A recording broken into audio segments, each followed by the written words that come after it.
नमस्कार साथियों, मैं सुनील शर्मा आज फिर आपके साथ। आज हम समझौतावादी राजनीतिक विचारों की इस कड़ी में सबसे पहले इंग्लैंड के राजनीतिक विचारक, जिसको हम आधुनिक युग में राजनीतिक विज्ञान के प्रणेता के रूप में जानते हैं, हॉब्स के सामाजिक समझौते के बारे में बात करेंगे। और फिर बाद में अन्य वीडियो में उसके संप्रभुता के सिद्धांत के बारे में बात करेंगे। उसके बाद व्यक्तिवादी है या निरंकुशवादी है, उस विचार के बारे में बात करेंगे। तो आइए सीधे हम शुरुआत करते हैं हॉब्स के सामाजिक समझौते से। यहाँ से मैं आप लोगों को एक बात और थोड़ा बताना चाहता हूँ कि समझौतावादी जो राजनीतिक विचारक हैं, जैसा मैंने पहले भी कहा था कि मैकियावेली से इस बात की शुरुआत होती है कि किस प्रकार से राजनीतिक सिद्धांतों का या राजनीतिक शासनों का जो स्वरूप है वो इस बात पर निर्भर करता है कि मानव स्वभाव, वहां पर उस परिस्थितियों का मानव स्वभाव किस प्रकार से है। तो जिस मानव स्वभाववादी विचार की प्रतिस्थापना जो है ऐतिहासिक दृष्टिकोण से जो है मैकियावेली हमारे सामने प्रस्तुत करते हैं, उसी मानव स्वभाव को हॉब्स हमारे सामने वैज्ञानिक और दार्शनिक रूप से प्रस्तुत करते हैं। इसके आगे में बारे में हम बताएंगे। तीनों समझौतावादी इस बात को मानकर चलते हैं और इस बात की प्रतिस्थापना करते हैं, हॉब्स, लॉक, रूसो, क्योंकि तीनों की सरकारों का जो प्रकार है वो बिल्कुल अलग अलग है, जो आगे आने वाली वीडियो में आपको पता चलेगा। क्योंकि हॉब्स एक निरंकुश प्रभुसत्ता की स्थापना करते हैं, लॉक एक सीमित सरकार की या सीमित प्रभुसत्ता की स्थापना करते हैं, और रूसो एक लौकिक, जिसको पॉपुलर जो है सॉवरेनिटी की बात करते हैं, उस पॉपुलिस्टिक सॉवरेनिटी की बात हमारे सामने करते हैं। लेकिन इस बात की प्रतिस्थापना तीनों ही जो है राजनीतिक विचारक करते हैं कि चाहे सरकार का प्रकार कोई भी हो, चाहे वह निरंकुशवादी हो, चाहे वह सीमित हो, चाहे वो पॉपुलर हो, उनका आधार मनुष्य की इच्छाएं और उनके उद्देश्य होते, यानी कि सरकार किसी भी प्रकार की हमारे सामने है, उनकी स्थापना करने का जो पूरा दायित्व होता है वो लोगों के ऊपर ही होता है। और हॉब्स भी इस बात की स्थापना करते हुए ये बताने का कोशिश करते हैं कि 1649 में चार्ल्स प्रथम को जो फांसी की सजा दी गई थी गृह युद्ध के दौरान, वो बिल्कुल ही गलत थी, क्योंकि उसको राजा स्वयं, जनता ने, लोगों ने बनाया था। और एक बार जिस व्यक्ति को आप शासक बना देते हैं, फिर वह दंड का अधिकारी नहीं होता। तो इस पूरे सामाजिक समझौते के सिद्धांत के बीच में मैं आप लोगों को इस प्रकार की, किस प्रकार की वैज्ञानिक पद्धति का प्रयोग हॉब्स हमारे सामने करता है वो हम आपको बताएंगे। देखिए, ये हॉब्स ने कहा है कि शासन सत्ता का प्रकार चाहे कैसा भी हो, मनुष्य द्वारा ही अपने उद्देश्यों की पूर्ति के लिए स्थापित किया जाता है। इस बात की प्रतिस्थापना हॉब्स, लॉक, रूसो तीनों ही करते हैं। और यहां पर हॉब्स एक संप्रभु सत्ता, जो निरंकुश प्रभु सत्ता है, उसकी स्थापना करते हैं। और इसकी कहता है कि ये इस बात की द्योतक है कि इसी से मानव सभ्यता की रक्षा हो सकती है, यानी कि मानव सभ्यता की रक्षा के लिए स्वयं व्यक्ति अपने लिए इस प्रकार के शासन की व्यवस्था करते हैं। और मानव सभ्यता की रक्षा के लिए ही एक सुदृढ़ शासन व्यवस्था का हमारे सामने, एक मजबूत शासन व्यवस्था का हमारे सामने होना बहुत जरूरी है। और इसी को आगे चलकर हॉब्स अपने विचारों में उसको एक वैज्ञानिक आधार और एक दार्शनिक आधार हमारे सामने प्रस्तुत करते हैं। इसलिए आधुनिक राजनीतिक विज्ञान के स्थापना करने वालों में हॉब्स का नाम जो है वो सर्वप्रथम आता है। इसको हम 3 भागों में विभाजित करेंगे समझौतावादी सिद्धांत को, जैसा आप जानते हैं। पहला भाग, जिसमें मानव स्वभाव के बारे में जो है हॉब्स हमारे सामने बताता है कि मूल रूप से मानव स्वभाव क्या है। और इस मानव स्वभाव के बारे में बताते समय मैकियावेली की तरह वो कोई ऐतिहासिक दृष्टिकोण हमारे सामने प्रस्तुत नहीं करता कि मैकियावेली ने जैसे बताया कि ऐतिहासिक दृष्टिकोण से उन्होंने जाना कि इटली के विभाजन के पीछे का जो मूल कारण है वह मनुष्य की दानवीय और स्वार्थी प्रवृत्ति है। यहां पर हॉब्स का जो वैज्ञानिक दर्शन है वहां उसको जो है वो प्रस्तुत करते हैं। और वो गैलीलियो के यांत्रिक सिद्धांत, यानी कि गति के सिद्धांत का प्रतिस्थापना उसका प्रयोग करते हुए ये बताते हैं कि मनुष्य का स्वभाव इस प्रकार का दुष्ट, स्वार्थी, अहंकारी, एकांकी क्यों है, यानी कि वो इस प्रकार का व्यवहार क्यों करता है, जिसके बारे में हम अभी आपको बताएंगे। दूसरा भाग इसका है कि प्राकृतिक अवस्था, मनुष्य अगर अपने मूल स्वभाव से अगर राज्य ना हो तो प्राकृतिक अवस्था में किस प्रकार का कार्य करता है और प्राकृतिक अवस्था से किस प्रकार से वह समझौता करते हुए एक सरकार की स्थापना करता है। तो इस कड़ी में हम जल्दी से अब आगे की तरफ बढ़ते हैं और सबसे पहले बिंदु मानव स्वभाव संबंधी जो विचार है उसकी बात करते हैं। इस बात को स्थापना करने के लिए हॉब्स गैलीलियो के सिद्धांत, जैसा कि मैं बता चुका हूं कि गति के यानी कि मोशन के सिद्धांत का प्रयोग करते हैं, क्योंकि गैलीलियो से पहले सारे के सारे दार्शनिक जो ये बात मानकर चलते थे कि इस सृष्टि में सब कुछ रेस्ट है, उसमें गति नहीं। गैलीलियो ऐसा जो है दार्शनिक वैज्ञानिक था जिसने इस बात की स्थापना की कि चाहे कोई भी चीज सजीव हो या निर्जीव हो, वह निरंतर चलायमान रहती है। यानी कि प्रकृति की प्रत्येक चीज पर, संपूर्ण प्रकृति की व्याख्या अगर की जाए तो वह एक निरंतर चलायमान स्थिति है। और मानव, हॉब्स कहता है कि मानव प्रकृति पर भी यही नियम लागू होता है कि वह भी निरंतर चलायमान रहती है, क्योंकि हॉब्स के अनुसार मनुष्य अपनी इच्छाओं का समुच्चय है, यानी कि वो sum total of the wills, जो उस लोग व्यक्ति की जो इच्छाएं होती है, उसकी जो विल होती है, उसकी जो डिजायर होती है, उसका वो एक समुच्चय है, एक जोड़कोड़ है, और वो उसको निरंतर गतिमान बनाए रखती हैं। यहां पर हॉब्स बड़ी स्पष्टता से कहते हैं कि मनुष्य की भावनाओं के दो रूप होते हैं, एक होता है इच्छा और एक होता है अनिच्छा।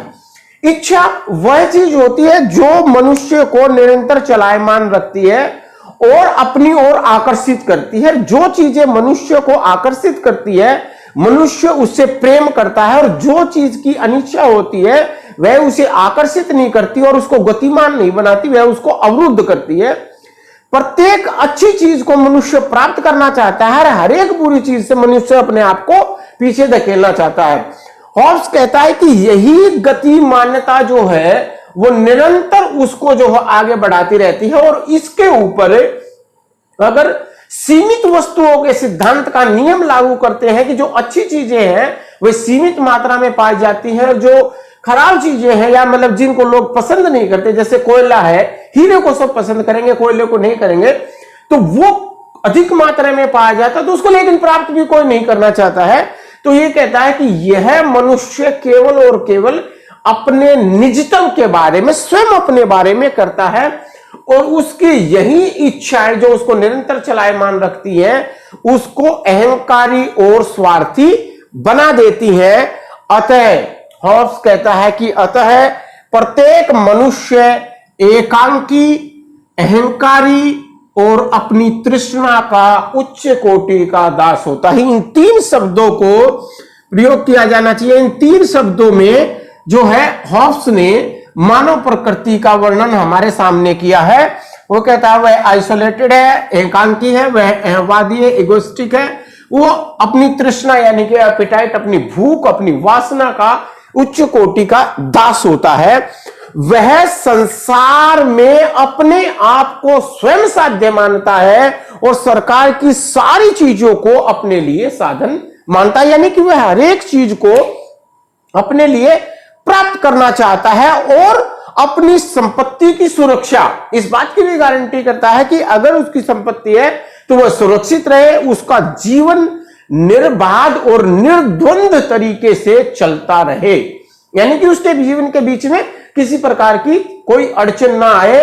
इस बात की व्याख्या करते हुए हॉब्स कहता है कि मनुष्य ऐसी अवस्था में एक सर्वग्राही पिशाच के समान हो जाता है, जो सब अच्छी चीजों को अपने लिए हड़प लेना चाहता है, और अपनी इसी प्रकृति के कारण कि वह अपने जीवन को निरंतर चलाए रखता है, हॉब्स कहता है कि उसकी यही जीवित रहने की जो इच्छा है वो सारी चीजों को नष्ट करती चलती जाती है, और वह एक निरंतर जो है संघर्ष की यानी कि परमानेंट वार लाइक पोजीशन के अंदर रहता है। और इसके पीछे के जो 3 प्रमुख कारण बताए कि मनुष्य ऐसा क्यों रहता है, उसमें हॉब्स कहता है कि एक तो प्रतिस्पर्धा, ये जो पूरा का पूरा मनुष्य का जो आचरण है वो प्रतिस्पर्धात्मक यानी कि प्रतियोगी आचरण है। दूसरा, एक दूसरे पर अविश्वास, किसी को किसी पर विश्वास नहीं होता कि वह उसका जीवन अगले ही क्षण लीन नहीं लेगा, क्योंकि यहां पर निरंतर मृत्यु का भय लगा रहता है। और तीसरा जो ये कहता है कि प्रत्येक मनुष्य अपने लिए वैभव यानी कि यश यानी कि कीर्ति प्राप्त करना चाहता है। यह मनुष्य की मूल प्रवृत्ति, मनुष्य का स्वभाव है।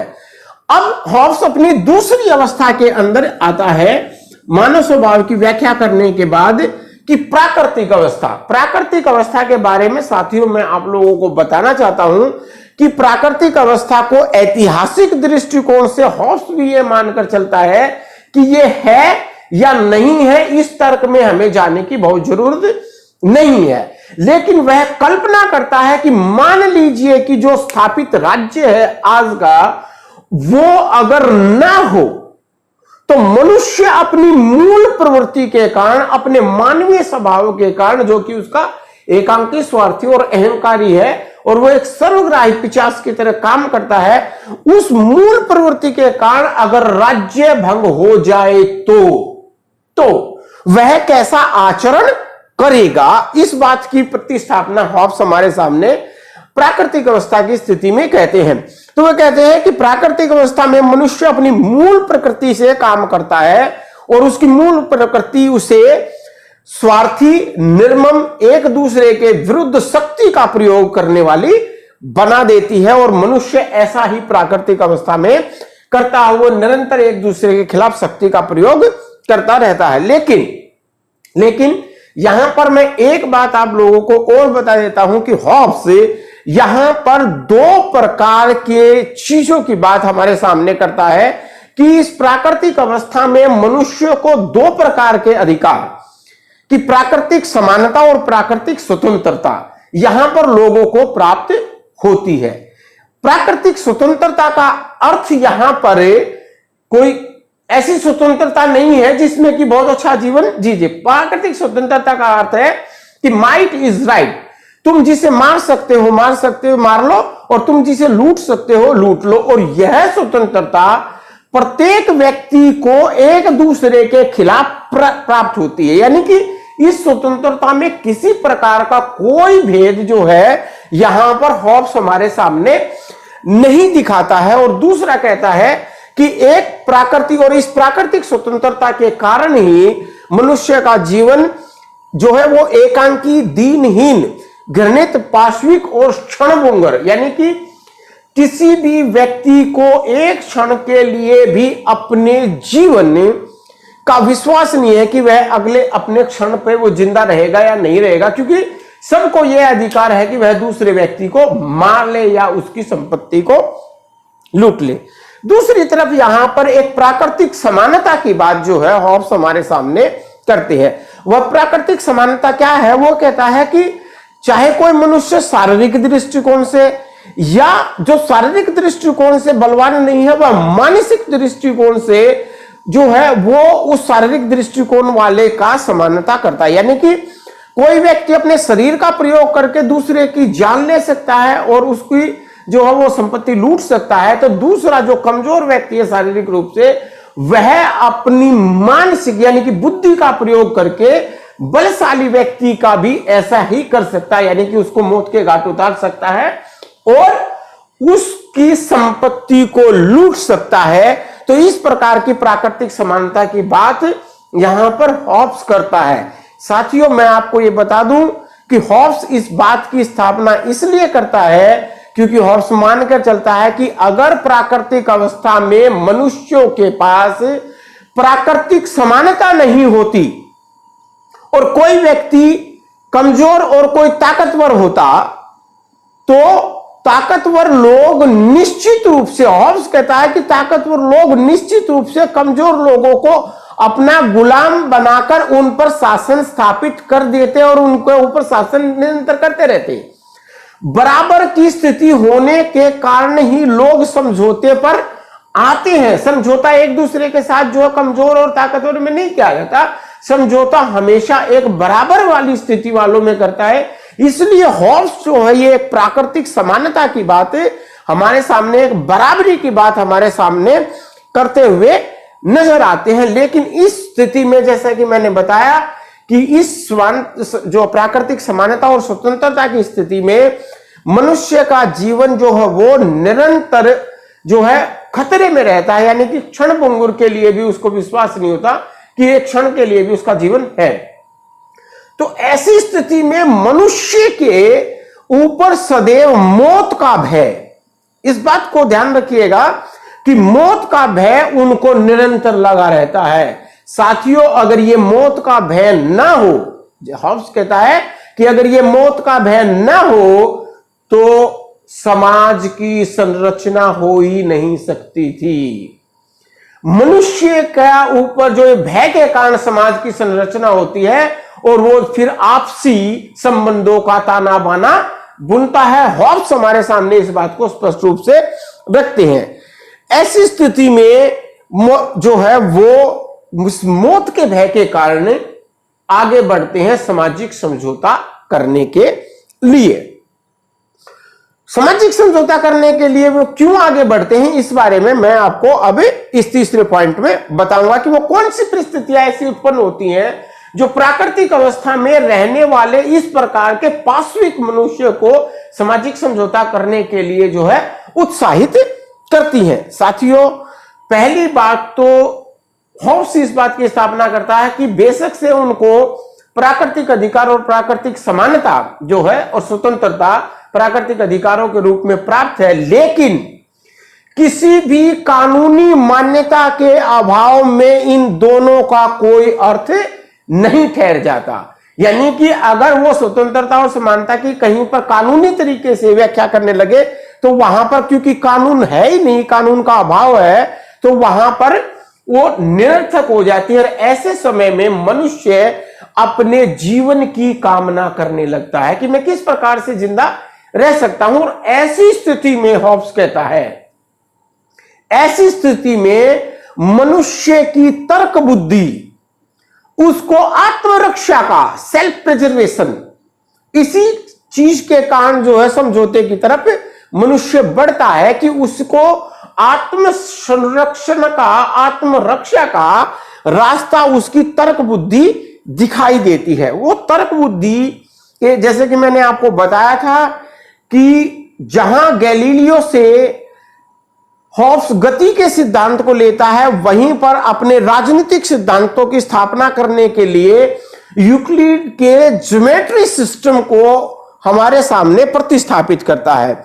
और वो कहता है कि ठीक जिस प्रकार से हम रेखा गणित के अंदर आकृतियों का निर्माण करते हैं और उसका मापन करके उनको सिद्ध करते हैं, ठीक इसी प्रकार से हमारी तर्क बुद्धि के जो नियम होते हैं, हम तर्क बुद्धि द्वारा अपने हाइपोथेसिस को एग्जीक्यूट करके उसको वास्तविक रूप पे धरातल में उतार सकते हैं। इस वैज्ञानिकवाद पर फिर से विस्तार से मैं अलग से चर्चा करूंगा, लेकिन अब यही समझना बाकी है कि तर्क बुद्धि उसकी, मनुष्य की प्राकृतिक अवस्था में उसकी तर्क बुद्धि उसको इस प्रकार के समझौते करने के लिए, जो कि एक गणित के नियमों की तरह वहां पर काम करती है, वो उसको निर्देशित करती है कि आपको इस प्रकार का समझौता करना चाहिए। इस तर्क बुद्धि के नियमों को हॉब्स प्राकृतिक नियम कहता है। प्राकृतिक नियम, लेकिन इस बात का ध्यान रखिए कि यह प्राकृतिक नियम है और मात्र केवल परामर्श देने के लिए है। परामर्श मात्र है, क्योंकि कानून के अभाव में इन प्राकृतिक नियमों का कोई औचित्य सिद्ध नहीं होता। अगर इनको मानना चाहता है तो मान सकता है, नहीं मानना चाहता तो नहीं मान सकता। ऐसे कुल प्राकृतिक नियमों की संख्या हॉब्स 19 बताता है, जिसमें से 3 प्रमुख प्राकृतिक नियम इस प्रकार के हैं जो मनुष्य को समझौता करने की तरफ उत्साहित करते हैं। वे 3 प्रकार के सिद्धांत क्या है उनकी मैं आपको थोड़ी थोड़ी बात करता हूं। पहला सिद्धांत कहता है कि प्रत्येक मनुष्य का ध्येय जो है, प्रमुख लक्ष्य जो है, वो शांति स्थापित करना है। यानी कि प्रत्येक मनुष्य को अपने हर संभव प्रयास से प्राकृतिक अवस्था में शांति की स्थापना करनी चाहिए और युद्ध तब तक नहीं करना चाहिए जब तक कि अनिवार्य ना हो जाए। ये पहला नियम है 19 नियमों में से जो मनुष्य को समझौते की तरफ ले गया जाता है। दूसरा जो नियम जो है जो हॉब्स ने बताया है वो यह है कि सब मनुष्यों को मिलजुल कर अपनी प्राकृतिक स्वतंत्रता का त्याग करना पड़ेगा। इसका मतलब क्या है? प्राकृतिक स्वतंत्रता क्या है कि तुम जिसे मार सकते हो मार लो, तुम जिसे लूट सकते हो लूट लो, माइट इज राइट। उस स्वतंत्रता का त्याग करना पड़ेगा और प्रत्येक व्यक्ति को उतनी ही स्वतंत्रता से संतुष्टि करनी पड़ेगी जितनी कि दूसरों के प्रति अपने लिए चाहता है और दूसरों को भी उतनी स्वतंत्रता दे। अगर वह अपने जीवन को लीन लेने की स्वतंत्रता दूसरों को नहीं देना चाहता तो उसको भी यह स्वतंत्रता नहीं है कि वह दूसरों को जीवन को लीन ले। यह दूसरा नियम है जो उसको समझौते की तरफ लेके जाता है। तीसरा समझौता जो है वो तीसरा जो नियम है प्राकृतिक 19 नियमों में से वो कहता है कि सब लोगों को अपने समझौते का पालन करना चाहिए। कि एक बार प्राकृतिक अवस्था में जो समझौता हो जाए उसका पालन करना प्रत्येक व्यक्ति का कर्तव्य है और अपने ऊपर उपकार करने वालों के प्रति हमेशा कृतज्ञ रहना चाहिए। यानी कि उनका धन्यवाद ज्ञापन करना चाहिए और उनका आभार प्रस्तुत करना चाहिए कि उन्होंने उनके ऊपर उपकार किया है। इस प्रकार के 3 नियम 19 नियमों में से लोगों को प्राकृतिक अवस्था के त्याग की भावना लोगों के सामने प्रस्तुत करते हैं और लोग अपनी अपनी जो है सीमाओं को सीमित करते हुए इस प्राकृतिक अवस्था के लिए त्याग के लिए तैयार हो जाते। लेकिन यहां पर एक बात का जानना बहुत जरूरी है जो हॉब्स कहता है कि अगर प्रत्येक व्यक्ति इन नियमों के अनुसार अपनी अपनी शक्तियों को सीमित कर ले तब भी यह समझौता कामयाब नहीं हो सकता है, क्योंकि अपनी अपनी शक्तियों को सीमित करने के बावजूद भी एक ऐसी शक्ति की आवश्यकता है जो उनके बीच में समझौता हुआ है उसको लागू करवा सके। इसलिए किसी एक बाहरी शक्ति जो सबको नियंत्रण कर सके उसके बिना इस प्रकार का सामाजिक समझौता सफल नहीं हो सकता है। इस बात की जो स्थापना हमारे सामने हॉब्स करता है और इसलिए व्यक्ति एक ऐसा समझौता करने के लिए तैयार हो जाते हैं जिसमें वे एक बाहरी शक्ति को जो उनकी प्राकृतिक शक्तियों को भी नियंत्रण में कर सके ऐसी शक्ति का चयन अपने समझौते के दौरान करते हैं। लेकिन साथियों मैं आपको बता दूं कि यह समझौता प्राकृतिक अवस्था में रहने वाला प्रत्येक व्यक्ति दूसरे व्यक्ति के साथ करता है। इसमें जो बाहरी शक्ति जिसको महान लेवियाथन का जन्म कहते हैं, जो कि संप्रभु है, जो कि राज्य है, जो कि कॉमनवेल्थ है, जिन शब्दों की प्रयोग जो है हॉब्स हमारे सामने करता है वो इस समझौते का भाग नहीं है। इस बात की जो है आपको ध्यान हॉब्स के राजनीतिक सिद्धांत में देना होगा। और समझौता जैसा कि मैंने बताया प्राकृतिक अवस्था में रहने वाला प्रत्येक व्यक्ति दूसरे व्यक्ति के साथ करता है। क्या समझौता करता है? वह यह समझौता करता है कि मैं स्वयं अपना स्वामी होने के अधिकार का त्याग करता हूं और इस व्यक्ति अथवा व्यक्तियों की सभा को अपने ऊपर शासन करने का अधिकार समर्पित करता हूं। शर्त यह है कि तुम भी ऐसा ही करो और इसके कार्यों को मान्यता दो। समझौते की भाषा यह है कि सब व्यक्ति अपने स्वयं के स्वामी होने के, यानी कि प्राकृतिक अवस्था में व्यक्ति स्वयं अपना स्वामी था। वो प्राकृतिक स्वतंत्रता, प्राकृतिक नियम, प्राकृतिक जो है चीजों का प्रयोग करता था, उसके ऊपर किसी प्रकार का कोई प्रतिबंध नहीं था। उस स्वामित्व को समाप्त करते हुए एक व्यक्ति अथवा व्यक्तियों की सभा को वो अधिकार समर्पित करता है और उसके कार्यों को मान्यता देता है। शर्त यही है, एक शर्त यह है कि वह दूसरा व्यक्ति भी उसके कार्यों को मान्यता दे और उसको अपना स्वामी स्वीकार करे। यहीं पर हॉब्स कहता है कि यही उस महान लेवियाथन का जन्म है जिसकी अविनाशी छत्र छाया से, जिसका विनाश नहीं किया, एक बार वह स्थापित हो जाएगा तो उसका विनाश नहीं किया जा सकता, जिसकी अविनाशी छत्र छाया से समाज के अंदर शांति और सुरक्षा स्थापित होगी। और लेकिन बात यह है कि वह किसी दल के रूप में नहीं होगा और कोई शर्त उसके ऊपर निर्धारित नहीं होगी, क्योंकि हॉब्स ये मानकर चलता है कि अगर हम अपने स्वामी के ऊपर शर्त लगाते हैं तो शर्त से अनिश्चितता की स्थिति पैदा होती है। अनिश्चितता की स्थिति पैदा होने का मतलब है कि लोग उस अनिश्चितता की स्थिति में उस समझौते को तोड़ने की बात भी कर सकते हैं, और समझौते को तोड़ने का मतलब है कि प्राकृतिक अवस्था की तरफ पुनः लौटना, और जो कि संभव नहीं है क्योंकि प्रत्येक मनुष्य अपना जीवन चाहता है।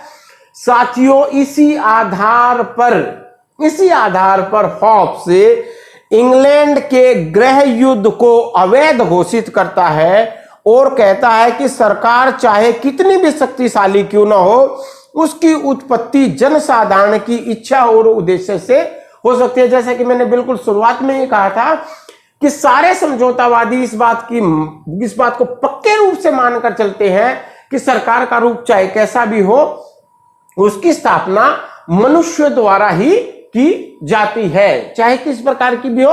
और जब उसकी स्थापना कर दी जाती है तो फिर हॉब्स कहता है कि मनुष्य के पास वो अधिकार नहीं रह जाता कि वह फिर उसके खिलाफ बगावत करे। इसी प्रकार से वह उस बात की भरसक जो है आलोचना करता है कि सांसदों को, क्योंकि संसद और राजा के बीच में जो गृह युद्ध चल रहा था, सांसदों को और जनता को यह अधिकार नहीं है कि वह चार्ल्स प्रथम को फांसी की सजा दे दे। साथियों, अब कुछ इसके मुख्य बिंदुओं के बारे में मैं बात करूंगा आप लोगों से कि इसके अंदर क्या क्या बात हम समझौते की मुख्य बिंदु बातचीत क्या है।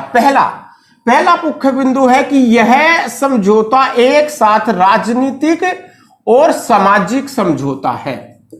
साथियों, इस बात का ध्यान रखना कि हॉब्स के समझौते के सिद्धांत में कोई दो प्रकार के समझौते नहीं होते हैं, केवल एक ही समझौता होता है जो एक साथ सामाजिक भी है और राजनीतिक भी है, यानी कि समाज और राजनीति सत्ता दोनों की स्थापना एक ही समझौते से होती है, एक ही साथ होते हैं। जब प्रत्येक व्यक्ति प्राकृतिक अवस्था में प्रत्येक दूसरे व्यक्ति से समझौता कर रहा होता है तब समाज, और जब वह यह कहता है कि मैं इसके कार्यों को मान्यता देता हूं और इसको स्वामी मानता हूं, उसी के अंदर ही वह राजनीतिक समझौता भी होता है। तो किसी प्रकार के दो अलग अलग समझौते यहां पर नहीं होते, क्योंकि लॉक में two treatise of civil government, Locke के यहां पर दो समझौते होते हैं जो आगे आने वाले समय में मैं आपको बताऊंगा। दूसरा, यह कोई सरकारी समझौता नहीं है, यह मैं आप लोगों को बताना चाहता हूं कि सरकारी समझौता नहीं है। यह एक व्यक्तिगत प्राकृतिक अवस्था में रहने वाले लोगों का व्यक्तिगत समझौता है एक दूसरे के साथ, यानी कि सरकार का कोई भी अंग, यानी कि सरकार का अंग कौन, संप्रभु सत्ताधारी व्यक्ति यहां पर उसका भाग नहीं है, किसी भी रूप में उसका भाग नहीं है। तीसरा, यह समझौता प्राकृतिक अवस्था के लोगों के बीच में होता है, यानी कि प्राकृतिक अवस्था में ही जो लोग होते हैं उन्हीं के बीच में होता है। लोक की तरह पहले समाज की स्थापना नहीं होती और समाज में समझौता नहीं होता है। प्राकृतिक अवस्था में जो लोग प्राकृतिक रूप से रह रहे होते हैं, अपने अधिकारों का प्रयोग कर रहे होते हैं, उन्हीं के बीच में यह समझौता होता है। चौथी जो प्रमुख बात है कि संप्रभु सत्ताधारी, यानी कि संप्रभु जो है यहां पर एक समझौते की कृत्रिम, यहां पर ध्यान दीजिएगा साथियों कि यहां पर जब हॉब्स इस बात की स्थापना करता है कि संप्रभु सत्ताधारी राज्य अथवा समाज समझौते की कृत्रिम वस्तु है, तो इसी समय पर हॉब्स यूनानी राजनीतिक सिद्धांतों की भी आलोचना करता है, जिसमें यह कहते हैं कि राज्य एक प्राकृतिक संस्था है, और मध्यकालीन सारे उन राजनीतिक सिद्धांतों की भी स्थापना करते हैं जिसमें राज्य को एक ईश्वरीय संस्था के रूप में माना गया है। वो कहता है कि राज्य और समाज समझौते की कृत्रिम वस्तु होते हैं, जिस प्रकार से कि कौटिल्य ने और आगे चलकर हॉब्स, लॉक, रूसो ने बताया और मैकियावेली ने भी बताने की कोशिश हमारे सामने की है। पांचवी प्रमुख बात जो है, बिंदु हमारे सामने जो निकल कर आता है कि संप्रभु जो है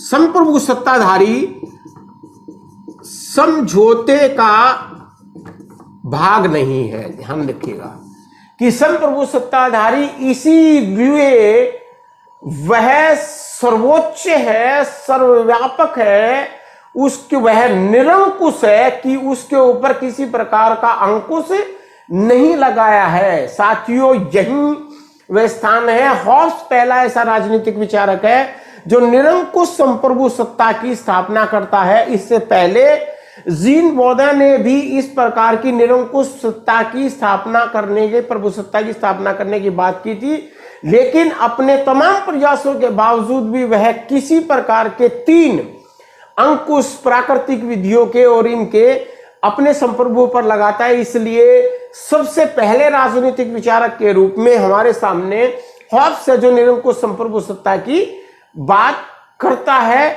और उसको क्योंकि वह समझौते का भाग, उसके ऊपर किसी प्रकार का कोई अंकुश नहीं है, इस बात की स्थापना हमारे सामने वह करता है। दो प्रमुख बिंदु और कि यह जो समझौता है, छठा पॉइंट इसमें हम कह सकते हैं, यह समझौता एकदम चिरस्थायी और अटल है। यानी कि इस समझौता होने के बाद यह कभी तोड़ा नहीं जा सकता है, क्योंकि समझौते को तोड़ने का मतलब है कि मनुष्य फिर से अपनी प्राकृतिक अवस्था की ओर चला जाएगा, जो कि संभव नहीं है, क्योंकि उसके तर्क बुद्धि के जो निर्देश हैं उनमें से वो जो आत्म संरक्षण और मौत का भय, मौत के भय के कारण समाज और राज्य की उत्पत्ति होती है, इस बात का ध्यान रखिएगा। मौत का भय और अपने आत्म संरक्षण, अपने आत्म जीवन के संरक्षण के कारण मनुष्य इस समझौते को चिरस्थायी और अटल बनाकर चलते हैं, और यह किसी भी हालत में तोड़ा नहीं जा सकता है। सातवीं जो प्रमुख बात इसके अंदर है कि इस समझौते में संप्रभु एक व्यक्ति भी हो सकता है, कुछ व्यक्ति भी हो सकते हैं, और बहुत व्यक्ति भी हो सकते हैं। यहां पर कई बार कंफ्यूजन होता है कि हॉब्स का जो निरंकुश संप्रभु है, क्या वह एक व्यक्ति होगा। साथियों, आपको समझौते पर ध्यान रखना है। समझौते में कहा गया है कि मैं अपने स्वयं के स्वामी होने के अधिकार का त्याग करता हूं। इस व्यक्ति अथवा व्यक्तियों की सभा, यहीं पर रुकना कि व्यक्ति अथवा व्यक्तियों की सभा, अगर वह एक व्यक्ति है तो वह एक होगा, निरंकुश होगा, लेकिन वह अगर व्यक्तियों की सभा है, यानी कि एक से अधिक व्यक्ति भी हैं, तो भी वह एक संप्रभु के रूप में, निरंकुश रूप में काम करेंगे। तो इसका मतलब है केवल एक बात की हिमायत जो है हॉब्स नहीं करता है, वो कह सकता है कि कुछ और लोग भी मिलकर इस प्रकार के समझौता कर सकते हैं, इस प्रकार से अपने आप को स्वामी या संप्रभु मान सकते हैं। जो अंतिम जो बात है कि यह समझौता लोगों के जीवन रक्षण के लिए होता है, यानी कि एक बार अगर समझौता हो गया तो किसी व्यक्ति के पास, क्योंकि उन्होंने स्वयं अपने जीवन की रक्षा के लिए सारे अधिकारों का त्याग किया है, अतः एक बार समझौता हो जाने के बाद उनको और किसी अधिकार की वह मांग नहीं कर सकते हैं। हाँ, हॉब्स इस बात की स्थापना करता है कि अगर समझौता हो जाने के बाद मनुष्य के जीवन को ही खतरा हो जाए, तब वह समझौता तोड़ने की यानी कि राज्य के खिलाफ बगावत करने की स्थिति में आ सकता है, अन्यथा मनुष्य उस समझौते को तोड़ नहीं सकता है। साथियों, आशा है आपको ये समझ में आया होगा। अगर कोई बात समझ में नहीं आई हो तो मेरे कमेंट में, वीडियो में आप लिख सकते हैं। आपका दिन शुभ हो। सब अपना ध्यान रखें। धन्यवाद।